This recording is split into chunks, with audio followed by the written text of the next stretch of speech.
Mga tugma at letra, siguradong rekta, wala nang pahaging. Talagang malinaw na sa akin ni kay malabong palarin.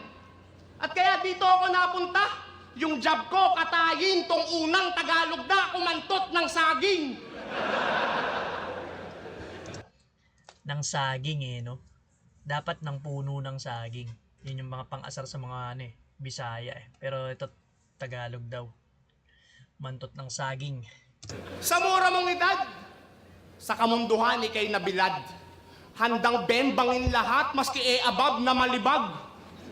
Sabi ni Lip, mas marami ka pa daw na arit na pangit kesa dekalidad. At payo lang ha, bantayan mo FB ng SB mo sa mga selfie ko nag-heart react. Kasi kumpara naman sa aking kagwapuan, magmumuka lang tong germs. Di sa pagyayabang, real talk lang, ako niyayaya ng one night stand ng mga beautiful girls. Pero teka nga, di ko branding to. Nakakahawa pagka manyakis mo, Nas. Pero iba to, malarapido, nakakaanim to. Nakakaanim na robas. Antimano, kabisado lahat ng posisyon. Kaya niya kahit no hands, ganun pa man, siya'y alanganin, pagagapangin, tsak na sa akin todas.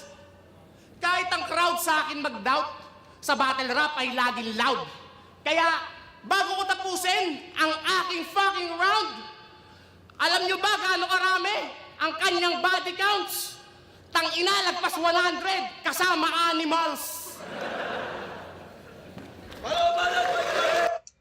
Okay, round 1 ni Fruz.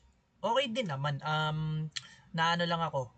Yung jokes niya, konti hindi masyadong nagla-landing. Siguro dahil mas maganda yung mga jokes or mas effective yung mga jokes ni Jonas. Tapos nauna pa siya, no? So, kumbaga parang dapat kung magjo-jokes ka, mas aangatan mo kaysa dun sa nauna sa naunang banat ng kalaban mo. So, yun lang. May mga hindi lang nagla-landing na jokes si Fruz dahil nga siguro mas effective yung kay Jonas. Tapos yung niya, yung tawag dito, yung angle niya, yung about sa asawa ni Jonas, pambababae, manyakis, hindi lang ganun kalakas yung ganung angle. Whereas yung kay Jonas, tinira niya agad yung style ni Fruz, tapos pinakitaan niya pa, no? Ang ganda. Lamang sa angle, punchline, sa jokes si Jonas dito, bigay ko yung round 1 kay Jonas. Panoorin natin round 2.